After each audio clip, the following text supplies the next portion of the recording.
घोटालों के सरताज शरद पवार, जिसका परिवार, रिश्तेदार और ये खुद सिर से लेकर पांव तक घोटालों में डूबा हुआ है। जहां जहां जब जब मौका मिला, जनता को लूटकर अपनी तिजोरी भरी, सिंचाई घोटाला कर किसानों को ठगा, मिल घोटाले कर मिल मालिकों को और बैंक घोटाले कर आम जनता को ठगा।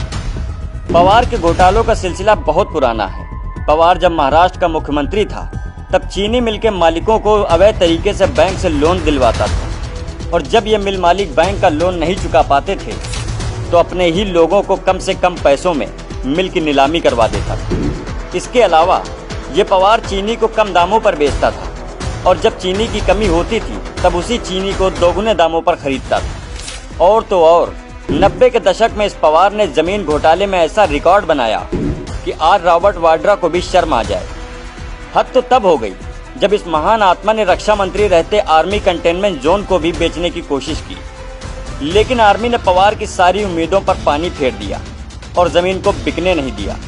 1999 से 2009 में जब कांग्रेस और एनसीपी सत्ता में थी, तब अजीत पवार जल संसाधन विकास विभाग भी संभाल रहे थे।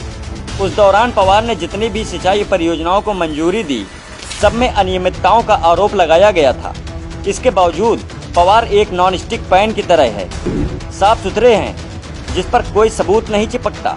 और अगर कोई अधिकारी पवार के खिलाफ कार्रवाई करने की जरूरत भी करता था तो पवार उसे जड़ से ही मिटा देता था।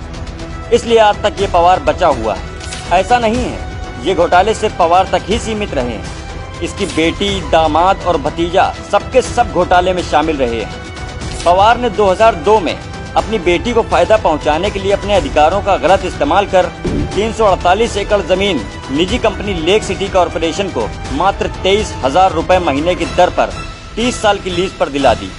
इस कंपनी में पवार की बेटी सुप्रिया सुले की भी हिस्सेदारी थी। भतीजा अजीत पवार भी किसी से कम नहीं रहा। 2019 में 5,000 करोड़ रुपए के घोटाले में शरद पवार और अजीत पवार के खिलाफ मामला दर्ज किया गया। मामले में ईडी ने अजीत पवार की 65 करोड़ की संपत्ति जब्त की। इसके अलावा पवार के दामाद भी भ्रष्टाचार करने में किसी से पीछे नहीं रहे। पवार के दामाद रामोशी पर पुणे के बालवाड़े में 8,49,000 वर्ग फुट के भूखंड की हेराफेरी का आरोप लगा था।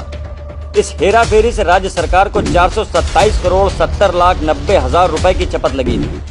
तो इससे ये तो साफ होता है कि जब तक महाराष्ट्र में पवार के नेतृत्व वाली भ्रष्ट एनसीपी के परिवार को नहीं हटाया जाता, तब तक ऐसे ही जनता को ठगा जाएगा, सरकारी जमीनों को बेचा जाता रहेगा और नेताओं की तिजोरियां भरती रहेंगी।